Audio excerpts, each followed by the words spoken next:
Hello, everyone. Welcome to this podcast episode where we're talking to our guest speaker, Craig Doyle, about adversity becoming a catalyst. I'm really excited to have this super energetic man who is the unfiltered life coach talking to us about how he positively impacts people and their mindset. So without further ado, I'm going to let Craig introduce himself and to tell us about what the unfiltered life coach is and how it came about. Absolutely. So, long story short, I went through a lot of adversity myself and a lot of circumstances that many people would view as hard and difficult to overcome. And I've grown a passion in helping people overcome adversity by no longer becoming victims of their circumstance. And we do that by working on our health and working on our heart and our minds, right? Because for me, when I started, I was a 400-pound single father of three going through divorce stemming from domestic violence and alcohol and drug abuse. And in August of 2015, that was my final domestic with my ex-wife. And I didn't change my life at that point. It took a lot more rock bottoms and depression and anxiety to really bang me up. And then in November of 2015, I had my stepdaughter of 8 years pulled from our lives. And when she was taken from us over a custody battle, basically, I didn't have any rights here in the United States as a step parent. Regardless of how long you've been a step parent or how close you are, you technically don't have any rights. And she was pulled from our lives. And it wasn't until December that I finally had my wake up call. And I call it my near death experience, basically. At the end of November, I knew that I needed to do something about my health. I was 400 pounds, a single father of two, and I wore a CPAP machine. I had severe sleep apnea. It's Yeah. basically, for people that don't know what it is, it keeps us alive at night. It keeps our airway open. And I woke up on December 1st, 2015, and I was literally choking on acid reflux. And I couldn't get my mask off. I tore the machine off my nightstand. I flopped out of bed. I was like a turtle on my back. Being 400 pounds, I was not majestic at all. And I finally got out of bed. I made it to the bathroom. I remember I still couldn't breathe. I ate a whole sleeve of antacids, trying to get my throat to open up because of the acid reflux. I remember kneeling on the floor, and we often go to prayer, no matter how spiritual or religious or whatever people's relationship is with God. When you have nothing left, you literally plea and beg for anything. And I remember kneeling on the bathroom floor and praying for a second chance. And I kept saying, just give me another chance and I will change it. I finally was able to take a breath and drink from the faucet. And I remember looking in the mirror at myself that morning. And it's great that we're talking about this at the beginning of a new year, because going into December, I kept telling myself, January 1st, I'm going to make my life different. It was like January 1st is this magic moment where all of your problems are solved, right? We're into a new year, and everything is behind us. Well, I wasn't given that opportunity of waiting. I basically almost died on December 1st, and it was like, okay, what do we do? Do I wait another month before I make a change and risk this happening again? Or do I do something about it? And that morning I decided I'm gonna just start working on me. I had no clue what I was doing. Yeah. I had an at-home workout program that I had on a DVD, and I threw that program in that morning, and I couldn't do what those people were doing. I barely kept up with them. It was literally the hardest 25 minutes of my life. But in that moment, after I finished, I realized something. I realized that being overweight, being depressed, being a single father, being financially strapped, going through adversity and all of the circumstances I was in, that was hard 24 hours a day. Yeah. And that 25 minutes was only hard for 25 minutes. And that realization clicked. It was like this aha moment I had for myself, where I realized, okay, it's up to me. What do I want to choose as the difficult part of my day? being unhealthy and unhappy, or going through a workout, and bettering my life. And from that moment on, I literally just started working on myself. And then I noticed that people were watching me. I noticed that me sharing my story authentically, unapologetically, raw, honest, and unfiltered, people found hope. People found a belief in themselves. Like, if this guy can do this, why not me? Why not you? Why not anybody else? And, I tell people that all the time. I always tell people that I've been given this purpose to believe in other people until they believe in themselves, because you just need to be supported. Yeah. And I had that. I was given support from, my family and friends around. And at the time of me being a single parent, and I don't say this to detract from other single parents who have, family and help, but it takes a village. And my village at the time lived 3,000 miles away from me. So for me, I couldn't ask my mother or my father to watch my children. If something came up at work, it was me, and it was me alone. And it was a scary moment in my life. And there was this period of time when I started changing my life, to where people used to say to me, I don't know how you do it. And I often made this response that I would say, I don't have a choice. And I didn't realize at the time that that was, number one, a bold-faced lie. And it wouldn't be brought to my attention until I started working with a client. He's from Long Island, New York. He's got 35 years recovery. He works in social work. He's a psychiatrist, and we help each other. We talk to each other. I coach him through health and nutrition. At the time when I was starting out, he was listening to me, basically giving me therapy from miles away, Yeah. virtually. That's cool. And he had said to me the same phrase. He said, man, I don't know how you do it. I don't know how you work full time, and you're a single dad, and you prepare healthy food for yourself, and you work on yourself every single day, and you work full time. I don't know how you do it. And I said my common phrase to him, I don't have a choice. And he said, you're wrong. You do. You have a choice. We all have a choice. That's our God-given right. That's a human emotion. We all have a choice. I could have turned to drugs. I could have turned to alcohol. I could have given up my children to custody to somebody else. I could have put them up for adoption. I could have gave in and lost my apartment. I could have gave up, but I didn't. I made my choice to be a fighter. I made my choice to not be a victim of my circumstance. And the realization that I had was, in life, right? We have all of these lessons that we have to learn.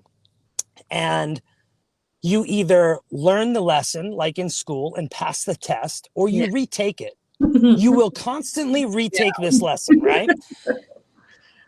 And I decided at that moment, and I've done so much personal development that it all blends together, all of the quotes that we hear and all of the things. But I heard it, and it was, you're a victim once, and after that you're a volunteer. And I told myself, like, I am done volunteering to be a victim.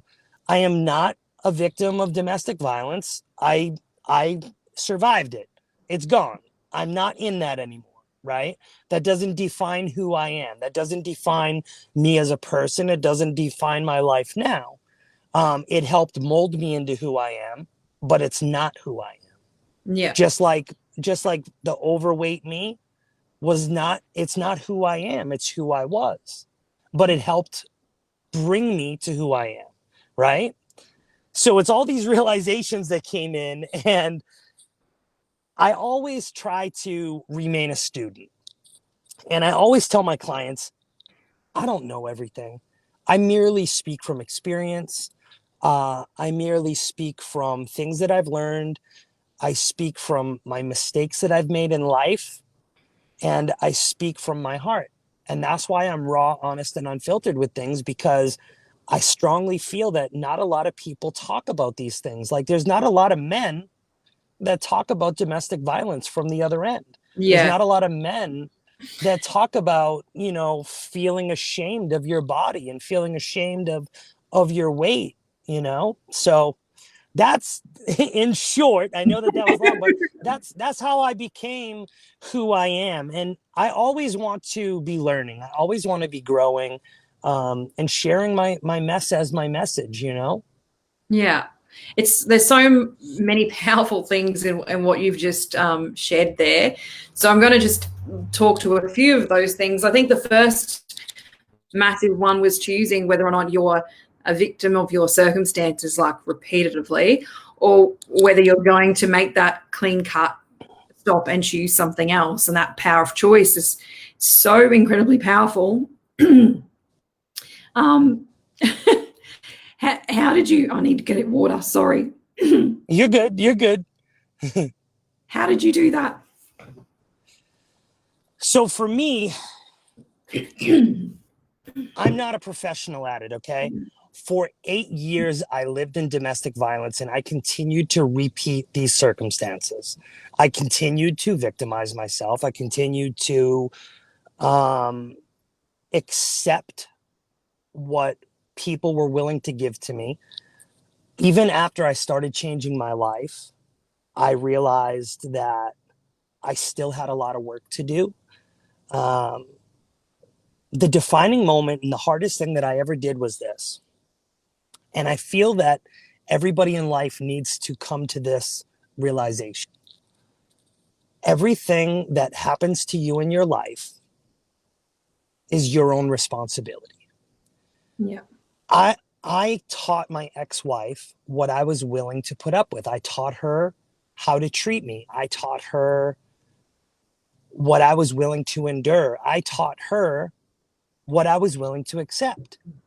And people will often overstep that boundary. People will often take others for granted because you've taught them that you're willing to accept that, right? And when I came to the realization that everything was my responsibility, and I still felt that the world was so heavy on me, I didn't know how to pull off the label. Okay. And I talk about labels a lot with people because I feel like our whole lives, we have these labels put on us that keep us in these situations in life that I like to call the comfortable struggle. And people are afraid to change their lives because they're comfortable struggling. It's the devil, almost. It's the thing that and the unknown is scary to people. So take for an example, let's just use a woman as an example rather than a man in domestic violence, because I think that the majority will understand this on a very emotional level. Think about a woman that is going through verbal and physical abuse every single day, who feels like she's never going to be accepted or loved by someone else, and just stays there because she can't financially, in her mind, move forward to protect her and her children. And they just continue to live for 8 years in that situation. Now pull the woman out of that and put me into that situation. For 8 years, I told myself that I was staying because it was for the kids. I stayed to protect the children. And at the end of the day, I realized that that was one of the most BS reasons ever, because once I once I removed myself, and by no means did I make the choice made itself. Our final domestic was like the last thing that I could put up with. It was enough. It was 8 years of cops being involved in arguments, and mostly it was verbal. Times were physical, and every single time that law enforcement came, the 400-pound man was always the person that was at fault at first, right? And there were times where I was handcuffed. There were times where I was pushed around and intimidated. And the only thing that saved me every single time was our children. Yep. Every single time our children would tell them what happened, the truth. And once they figured it out, they realized, okay, well, we can't do anything to him. I would mostly be removed. Well, the final straw was I couldn't take it anymore. I couldn't live like this. I couldn't continue to put my kids through it. And if there's anybody out there that is stuck, if you are truly stuck and you're scared and you don't know how you're going to do it, stop worrying about the details. Stop being stuck in the what ifs and just change what's not good in your life, because life will figure itself out. Life is going to happen with or without you. You might as well be a part of it. You're going to be judged the rest of your life anyways. Be judged for the things that are going to make you happy. Be judged for the things that are going to change your life or your children's life for the better. Because at the end of the day, like, what else do we have? Do you just continue to live in an average, mediocre life, going to work 9 to 5, Monday through Friday, dreading Mondays, celebrating the weekend, doing nothing and being miserable? Like, that's literally, in my view, 75% of the world. Yep. That's 75% of the world. That's all they do. I think it's And really I think that a lot of, sorry. go ahead. I think it's really important what you said about showing the person you're in a relationship with how you want it to be treated, and especially so important to hear a man say that in public forum, because I talk to women about that, but women are frequent communicators. So, we talk so much more than men do. So it's so incredibly important that that is something that men speak about all the time as well, because I know of people that I'm friends with, they've been in similar situations to you, and it's not common to talk about what you're experiencing. But also, I think the other added thing to it is, when you keep putting up with the shit that you put up with, there's also, what do the kids learn from that about what you are allowed to accept as a relationship that's supposedly healthy? What are you teaching them through that? And I think it's self-sacrificial in terms of staying there for them, but it's also sacrificing their health in relationships in the future if you don't find a way to access that support and overcome those challenges, as intense as it can be. 100%. And I'm a father. I have 4 sons altogether right now. When I became a single dad, and I've been a single dad a couple of times in my life, when I became a single father of my 2 sons and my stepdaughter before she was gone, that was one of the primary things that I thought about a lot was, what kind of men do I want to raise? What kind of men do I want to show how a relationship looks, how men should treat a woman? Because trust me screaming at my ex-wife in retaliation is not what I want them to see. I don't want them to view their dad as that either, because at no point am I completely innocent in it. I engaged in the domestic violence as well, and I raised my voice and I shouted back, and they don't deserve to see that. And over the last 5 years of my life change, I've really developed a relationship with God and a walk of faith. But I also met my wife. I'm remarried now. My wife and we have a 1.5-year-old together. She brings a 9-year-old boy to our relationship. Actually, he just turned 10. And my son, Cooper, he's 8, and my oldest son is 14. And I think about, I always have these so many different things that I think about during the day, and I'm always going. But I always think about, I love my dad. My dad is a great man. He was always there for us. He always provided. He was always working and out of the house and busy. We went camping and all those things. But I think about what kind of father do I want to be for my children? What is the father that they deserve? Because, you know, they're only this age once. I try to do as much as I can to make memories with them and, go on adventures. This past weekend, I went to a mountain that I live in Oklahoma now. I grew up in New England, which is the east coast of the United States. I moved 1,700 miles away from everything I knew. I'm married now, and we went and my son and I we drove out to a mountain, and actually the road to drive up it was closed. And if I had done this 5 years ago, there's no way that I would have even entertained what we decided to do. I looked at my 8-year-old and I said, "So you want to go for a hike?" You know, the road's not closed to pedestrians; it was closed to cars because of the inclement weather. And he looked at me and he said, "Yeah, let's go." Like he was excited, and Yeah. those are the moments that I wouldn't be able to do had I not taken back my life, had I not taken back my health, had I not taken back my personality, had I not taken back the father that my children deserve. I wouldn't have been able to go on that hike, right? Yeah. And I think about that stuff. I think about, you know, back to what you were saying, communication is key for everything.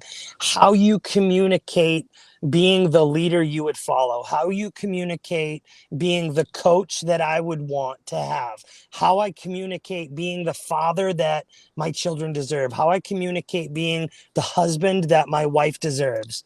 And am I perfect? No, nobody is.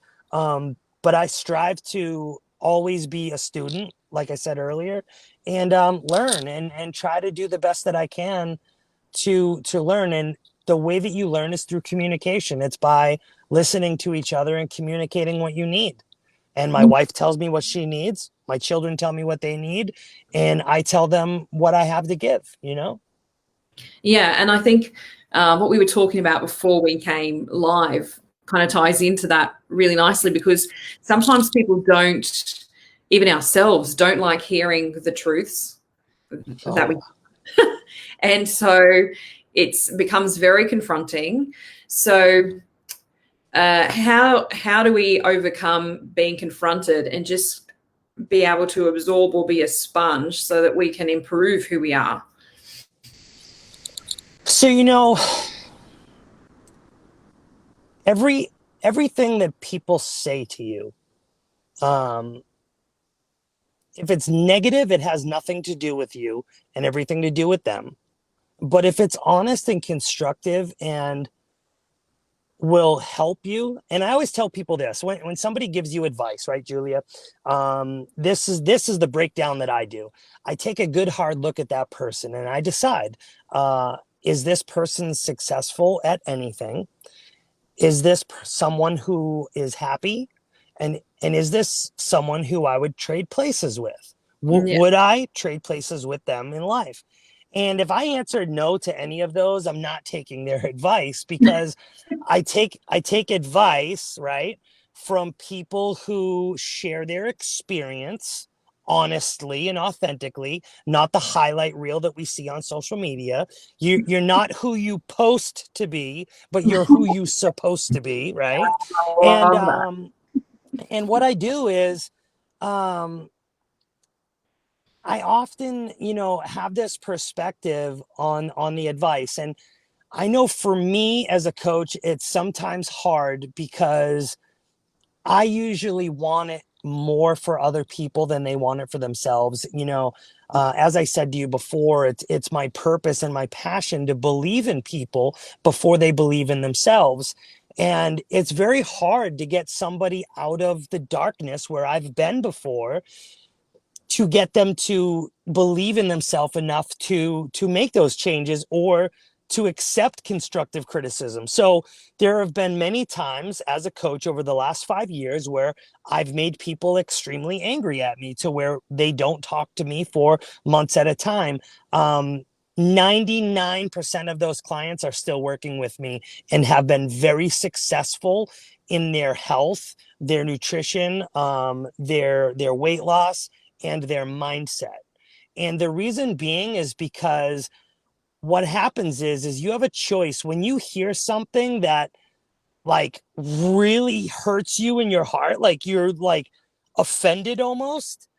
And I often do this. I still to this day, like I will post or share a live video or content on my social media, my YouTube, my Instagram, my Facebook, wherever it is. I'll get a message from somebody that says, okay, dude, like it felt like you were talking directly to me. Right. Like, like it felt like you were here and you know what I'm going through. Like, I don't know how you did that, but it struck a chord with them, right? And I always tell people, if the shoe fits, wear it, right? If the shoe fits, wear it. But if something someone says to you evokes emotion in you, find out why. Yeah. Dig into yourself, right? Find out if it's a positive evoke or if it's a negative evoke, because everything that people say to us will evoke emotion to a certain extent. I am much better at not consuming negative words and stuff like that from people. I'm very intentional with how I speak about myself and the words that I use around myself. I try not to use weak language to the best of my ability. I don't talk negatively about myself or other people if possible. I'm not perfect, but that's something mindful that I do. Um, and when I tell people that, I'm like, okay, what part of what I said bothered you? And then we go to the root of it. Well, why did it bother you? Well, because that's what I do. Well, then if that's what you do, then we need to change it, right? Like if we can pinpoint what the pain point is, we can come up with a solution to get around it. And it doesn't mean that it's going to happen overnight or happen tomorrow, but as long as we work towards the actions that are necessary to get us to bridge that gap from who we are today to where we want to be, that's when the true work really begins, right? Yeah. And it's interesting because I've had other people also say, this is painful for me because I've heard that before. And you're like, well, okay, well, what's in that? Why do you think you've heard this before? And then the sort of realizations and the unpacking start to come. Like when you have that feedback, and I know it even from myself, like I'm a stubborn ass. I'm a real Guilty. stubborn ass. And being stubborn is amazing for goals, but in other areas of your life, it's a pain in the ass. But Absolutely. when people give you different bits of feedback and there's a commonality in that, at some point you've got to go, well, the data, if you want to say it like that, the data can't indicate maybe there's something here that I do need to look at. And it could be that confronting thing that I don't want to kind of look at. But if I don't, I have that repeat story again and again and again, and I'm going to keep having that frustration. But it's interesting. I've also just sharing about, what clients come with and how they get angry or whatever. I've had clients before say, oh, geez, we went really deep in that one-on-one mindset session, like really deep. And I didn't think we were going to go there. And I said, well, I tell you, we're going to go deep, but it's up to you. Like, if you want to stay surface level, we can do that, but that's how much transformation you're going to get. It's going to be completely matched to how deep you want to go. So, 100%. And that's the thing too, is if you've hired me, right? Like they've hired you. If you've hired me to help you change your circumstance, right? And if yeah, you've hired a coach to help you change your circumstance, you need to stop doing the same things that you've been doing. One of the things, and I just had this happen again recently, it constantly repeats itself. As someone who coaches people through nutrition and weight loss, right? I hear all of the same things that I've said and done. And I'm able to pick up on it because you can't BS somebody who used to BS themselves with the same way, right? yeah, And I had one of the clients has connected to me, and she has so much potential, and I have so much love and admiration for her and the hard work that she's doing. And clients constantly, tag me in social media to show me what they're doing and kind of just to share their day, to be accountable, to be supported. And I had this notification of, an Instagram story thread that I was tagged in, and it was a dozen videos, 15-second videos. And I'm like, okay, maybe this is important. And, I try to support clients and colleagues the best that I can. Um, and it's my time that I'm giving. Time is the most valuable resource that we have to give other people. And so now I'm giving someone my time and I'm listening to the videos. And she has a husband who cares about her, and this ties back to communication. He cares about her. He loves her. She's been crushing her health. She's lost weight. She's feeling great. She's on a high. She's got momentum. We just started a new program together for 9 weeks. A large group of us. We were literally on day 3. Today's day 4. And she had this thread of her husband came home from lunch early and he went to a local burger joint and brought her home a milkshake as a reward. Okay. And she started out by saying she knew that she shouldn't have it. And then she started talking herself into it. How, you know what, you're right. I need to live in the moment. I need to not suppress myself. And I need to, live for the moment and not be depriving myself of things. Like she went through this whole breakdown and then at the end said, I had half the shake. I only had half though. Now we're talking a shake is say 1,200 calories at that point. That's like most people's almost daily intake of calories. Now I'm not perfect. Nobody's meal plan's perfect.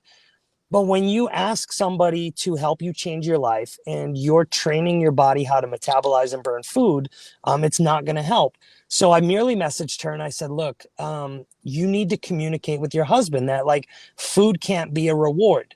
As a child who grew up with fast food being a reward, growing up, relatively poor middle class, lower middle class with my parents who worked very hard.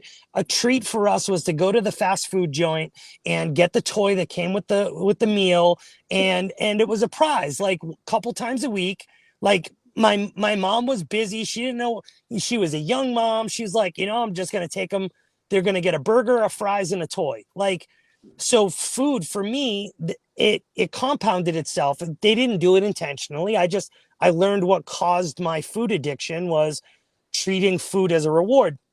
So I had explained to her all this stuff, and I thought that it was taken constructively. And then the following day was a whole rant about how somebody was rude to her about her journey. And it's just a reminder to me that not everybody is ready to hear the truth, to face their flaws, to face the habits that they need to break the most, and to realize that, giving in and the temptation, we're not quite there yet. And for me, when I started, the 400-pound me couldn't have that balanced 80-20 lifestyle where I had donuts Sunday at church. I needed to work up to that. I needed to work up to being able to control myself to the point where I can go and have drinks with friends. I can go and have a donut at church and it's not going to ruin my nutrition. But not everybody's ready to hear those conversations. And it's the same conversation that I wasn't ready for 5 years ago, coming back to me for me to hear from somebody else. It's just a reminder to really humble me and bring me to my roots is the way that I always look at it. But, So what are because January is a perfect time for New Year's resolutions. People are all fitness, nutrition, new habits. What are the most common mindset things you hear in that field? Well, for me, New Year's resolution for 8 years, I did, let's call it what it is, Julia. You make a promise to yourself that you intend to break in 2 weeks. That's the honest truth of what it truly is, right? Let's be honest. 80% of people, let's just use America for an example. I don't know about the entire world, but I'm a statistics guy and I don't want to be a part of that statistic anymore because In 2015, I intended to make January 1st, 2016, my New Year's resolution. And that was the first year that I didn't make a resolution in 8 years prior. And I've stuck with it. I've lost over 100 pounds and I've kept it off. And it's this mindset of not making a resolution. And my network, my colleagues, we actually embraced this concept this year, which I've been embracing for 5 years, which is wonderful that more people are getting on board with it. But stop making a resolution is my biggest piece of advice. Number one, don't make a resolution. And number two, don't give up on yourself, because the 2 weeks, you haven't really broken a habit or formed a habit yet. It literally takes 21 days to form or break a habit, but it takes 90 days to make it a lifestyle. And when you go 90 days and you see how well you feel from going from eating like total garbage to eating properly, your nutrition for your energy level, how you sleep, how your clothes fit, how your skin feels, your hair, your nails, everything changes around you. When you feel that after 90 days, it's very hard for somebody at that 90-day point to throw in the towel, because you know how well you feel now. You know what's possible. You've made it to that point where real change has happened in your life, where you can go out with friends and say, hey, you know what? Your friend Becky says, let's go out for martinis and drinks this weekend. And you tell her, yeah, that's fine. I'm only going to have one, or I'm not drinking right now. I'm, whatever the case may be. You're confident, not arrogant. You're confident in your lifestyle. You're confident in your expression of yourself. And you learn after 90 days how to communicate what you need to be supported. Yeah. And people who make a resolution, they don't learn that. That's the problem, is they make this resolution and they hit it hard, gung-ho for 2 weeks, and they wipe themselves out, because most people have no idea what they're doing. They just know that they want change, but they lack direction and priorities. Because the thing of it is, if 2020 didn't teach us anything, right? It taught us this. Everything in everyone's life that they have said they don't have time for was bullshit. Okay? So Because everybody was just given more time than they've ever had in their lives to figure something out. Granted, you couldn't go somewhere and do it, but if you didn't sit at home and make yourself a better person during lockdown, and you put on the COVID-15 or COVID-20 that everybody talks about, it's okay. But at the end of the day, when you say you don't have time, you finally realize that you are so full of crap that you do have the time. And that just doesn't go for weight loss and nutrition. That goes for everything. When you're like, oh, I wanted to write a book, but I don't have time. Well, you're full of crap. You were just given time. I know a lot of people that have never written a book before that recently just wrote a book because they were given all this extra time. Yeah. And it's like, we have this opportunity. And I think that if everybody has that perspective right now, because the climate of the world, we are still, I don't know what it's like for you there, but here it's still very real. It's still very real. People are still scared. People are still locked down. There's different rules in different areas, but at the end of the day, controlling the controllable is where our power is.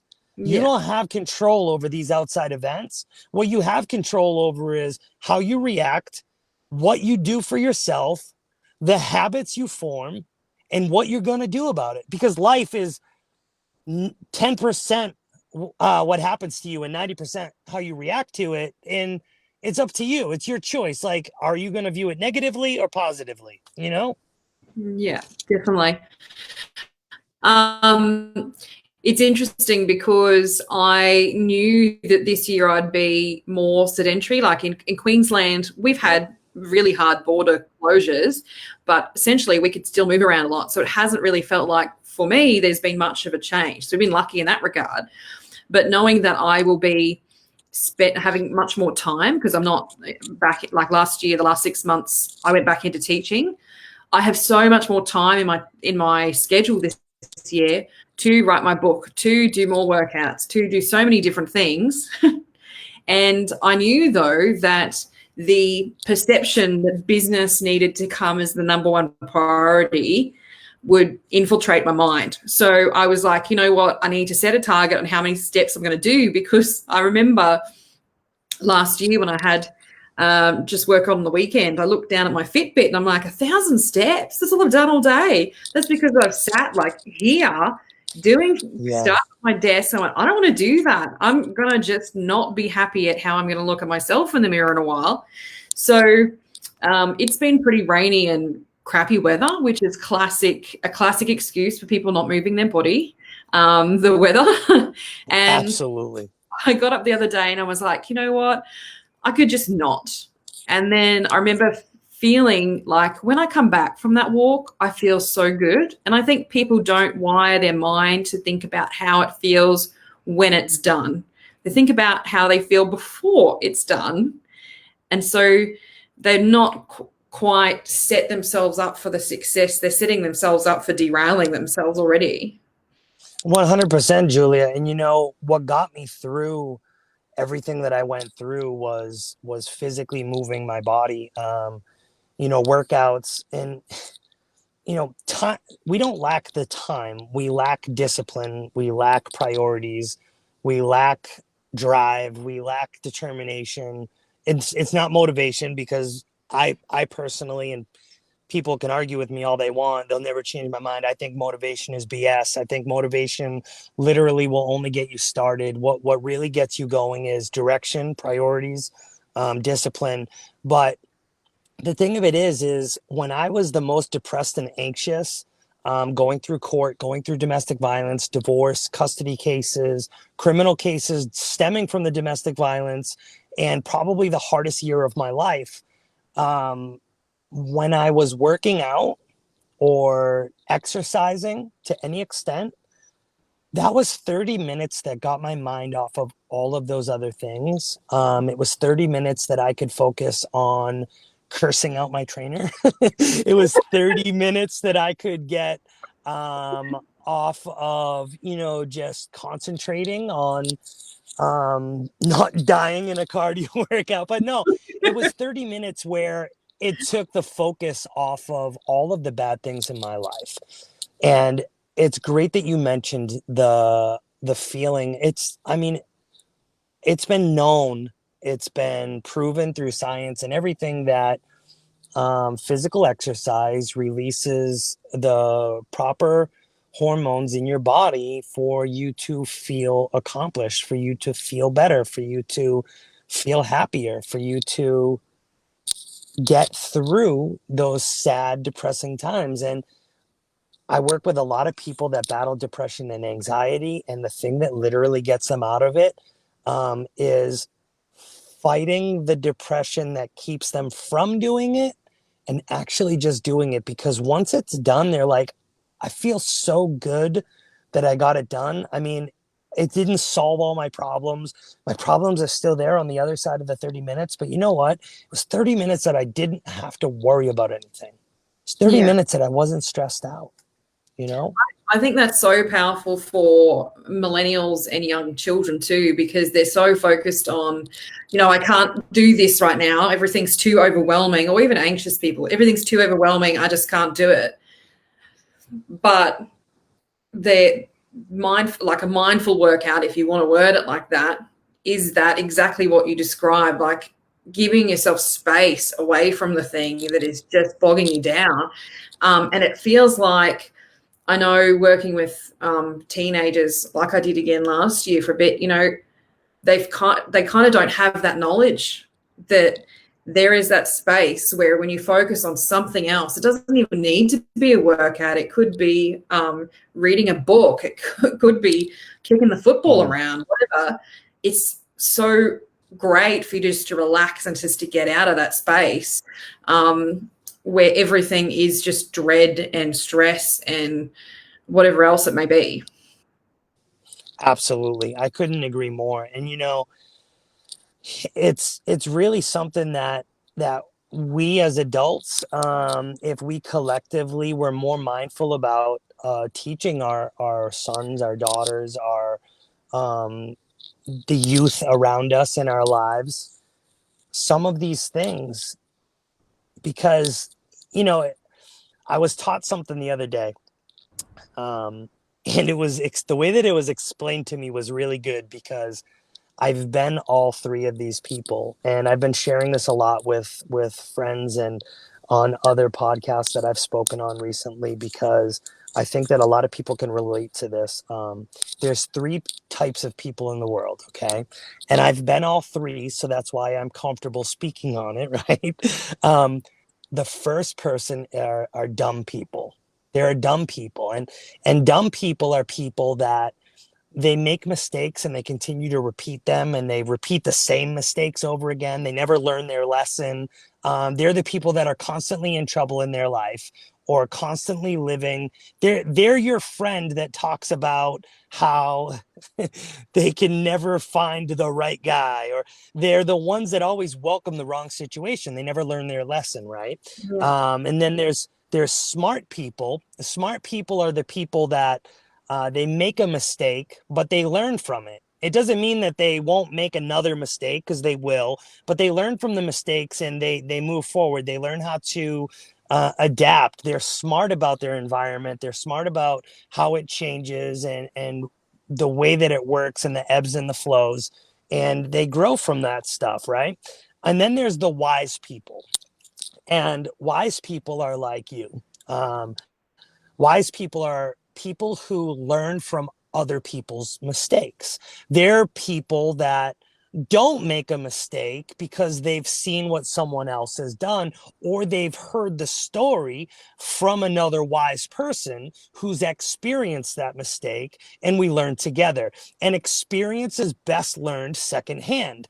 And when I heard that, I was like, wow, that I needed to marinate on that for a moment, and fully understand, how I felt about it. And the perspective that I got on it was this thought process I came up with, that where it doesn't mean that you don't experience the same things that they experience, because you will, right?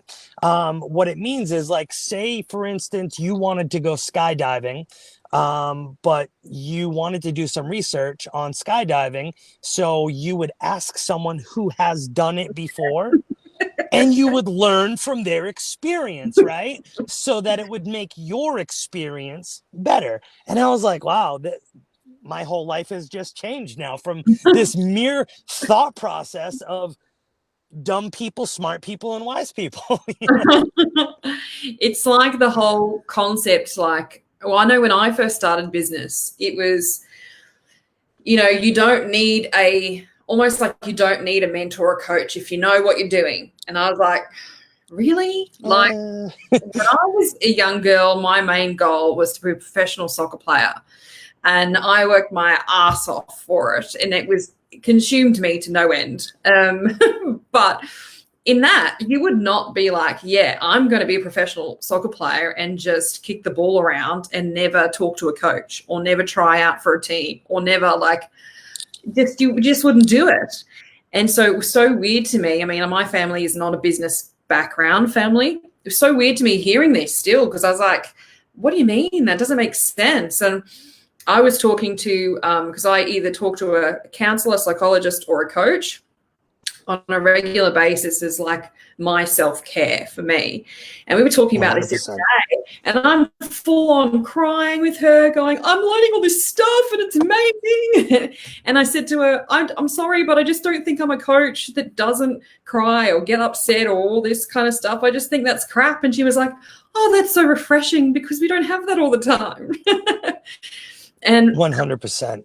It's interesting, because I still think, and I would love to hear your perspective on this, people think that confidence and, physical fitness or great nutrition is this pinnacle point, and we get there and the work is done.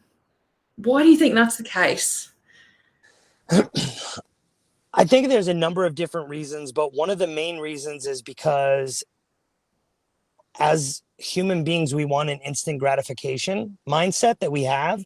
We want change and we want it now, but we're Yeah. not really willing to do the work, right? Um, for me, it took me just over 2 years to lose 130 pounds.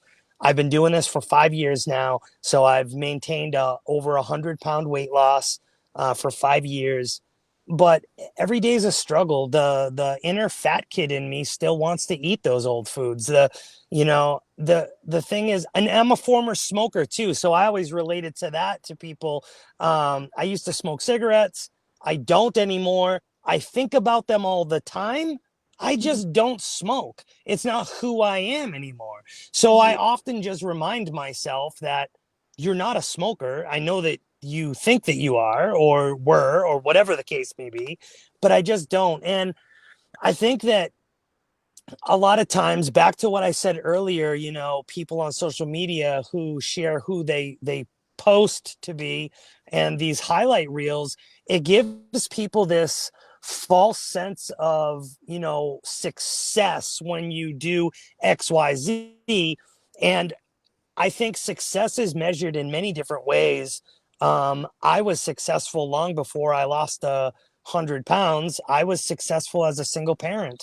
I was successful by not being evicted out of my apartment. I was successful in feeding my children. I was successful as a father, and I think that a lot of times we put these labels, like I mentioned earlier, on ourselves, but these labels aren't always just put there by ourselves. They're put there by other people and what other people tell us about ourselves. That we need to methodically remove these labels from our lives. We need to understand that we aren't these things. Like if your teacher told you in school that, or primary school or whatever you guys have there, say they told you were a procrastinator. You're a procrastinator, Julia. You never turn your homework in on time. You're a and now you go through life subliminally making that narrative true, and you will procrastinate on your own things throughout your whole life, and you'll excuse it. You'll be like, well, I'm a procrastinator. And that's not the case. So I help clients, while helping myself, remind myself that I'm not a procrastinator. I have procrastinated in the past, but I'm learning to not do that. I'm changing the narrative. I remove the label by labeling myself something else, right? And it's with And oh, sorry. no, go. it's No. it's with every action you take as well. Hey, it's like every action you take reinforces I'm not that label. Like you're shutting it up every single time you do something. 100%. And like you were saying too, when we do get to that point, I think that getting comfortable is when people typically go to revert back to their old habits. You've set a goal to reach, and often people set their goals way too low to begin with, and that's one of the biggest problems in life. And I have a mentor. I have a coach who coaches me. And the more that I grow and learn, and actually you and we met in a mentorship. It was a worldwide mentorship to help influencers, right?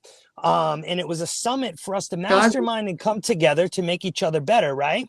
yeah. And my coach, he has this saying that the path to a lesser goal will take you off your path to your actual goal.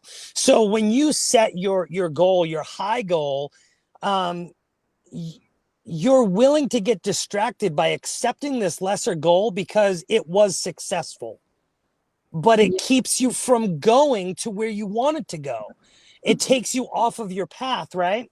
And I find that people often do that. People think that when you reach your goal weight or when you reach your weekly income in your business that you're trying to establish, that suddenly you just stop. You hit the brakes, you celebrate, yay, I'm here. And you give up on your actual dream, which your dream was to create a free life, to build abundance, whatever it is. And you accept mediocrity and you continue to live in that average space when we all know we are individuals. We are literally limitless. We are created for greatness. It's a matter of us living out how much of that we're willing to go for. And I used to have an affirmation that I would say, I had the privilege and opportunity to share this affirmation in front of 40,000 people in 2018. And it was probably one of the most iconic moments for me as a speaker and as an entrepreneur, to hear the crowd, but not just that, the messages that I got after the event for people that said that it moved them so much. And it's something simple that I started saying with my children at the beginning of my journey that a lot of people in my network knew me for. And every morning I would just simply say to people, if no one tells you today, you're beautiful, you're loved, you are blessed, you are the best, and there's no one better than you. You are better than nobody but the person that you were yesterday, and tomorrow you'll be better than you are today. You can have, you can be, and you can do anything that you want in life because you're limitless. Don't forget those words. And I would literally end every video with that. I would end every conversation with that. Every call I had with clients, I would end with that. I would get people who sent to me pictures of their workstation with it printed out, pictures of people's armoire that had a mirror on it with it written in lipstick or whatever that they wrote on, or those markers, the paint markers. And people literally just put it everywhere to remind themselves of their worth. Yeah. And I So mean, that's such a meaningful moment. yeah, definitely. It's yeah. Oh, yeah. Because I know for me, like the only reason why I can talk and share my story these days is because I knew that at my core when I was in the darkest point. So the values of magnetic confidence is imparting how valuable people are so that they understand that at their core. Because if they are in their darkest moment, whether they're just scooting past my Instagram or my Facebook or my podcast or whatever it may be, that hopefully that hits them in the heart, that they have something to connect to, because people don't have the families, they don't have the support sometimes. And I knew that I only had that deep in me because my mum and my dad. So yeah, I just love that. I think that affirmation is so powerful. And wow, like it's speaking to 40,000 people would have been insanely awesome. It was a wonderful time. You know, it was a humbling opportunity that I've been so grateful for. And it's really what driven me into my passion for sharing my story and speaking to other people. And it's really, you know, pushed me into wanting to speak more, not just podcasts, but, you know, possibly at some point in life, a TEDx stage. Yeah. I've started writing a book myself. I'm still working on not being a procrastinator. No, I'm just playing. I'm still working on that book. I'm about 30,000 words in with a goal of 100,000 words. But I do all of this as, you know, a husband, a father. I work full time. I work full time also as a coach, and I live my life, but I'm also writing a book. And it's like, people are like, how do you do all this stuff? And I tell them there was a moment of time in my life where I wasn't sure if my life was going to continue. I'm not going to give up the moment that I have now to make it happen. You know, I'm not going to give up the moment to create the story that I want to share. And I always tell people, you're the author of your story, right? Yeah. How do you want your story to be told? How do you want to be shown to the rest of the world? Do you want your story to be written as you know, one of those lifetime sad sob stories, or do you want to be the hero of your story? You have the pen. You get to write these chapters the way that you want. But if you stay stuck in the old chapters of your life, rereading them over and over again without moving forward from them and making new ones, you're never going to finish the story of your life. You're always going to be stuck in those old chapters. Yeah. So watch out. We've got Raw and Unfiltered by Craig Doyle coming out soon, huh? Absolutely. I think the title of the book, and I've been dabbling with it, is overcoming adversity without being a victim of your circumstances. Was the book. It was going to be Your Unfiltered Life, overcoming adversities without being the victim of your circumstances. Sounds awesome. Oh, it's been so good to talk to you. I've got to say, congratulations on everything that you've done with your clients and also with your transformation. Like, it Thank would you. have felt amazing to see the progress along the way, and then also to get to where you are now. It's just incredible, and I'm really pleased that you're this really positive, authentic voice for men, not just in the States but across the world. And I just hope that you really continue doing that. And I like your energy, and I hope we get to connect again sometime soon. Absolutely. We absolutely will. I'm very grateful that we connected in that community. I'm very grateful for, things don't happen by accident. Everything serves, everything is for a purpose. And we connected for a reason. And that reason was so that you and I could share a message with the people that needed to hear us the most. So I'm really grateful that you invited me. And thank you so much for having me on. You're so welcome. All right. Thanks again. And have a really good week. Thank you so much. All Take right. care. See you.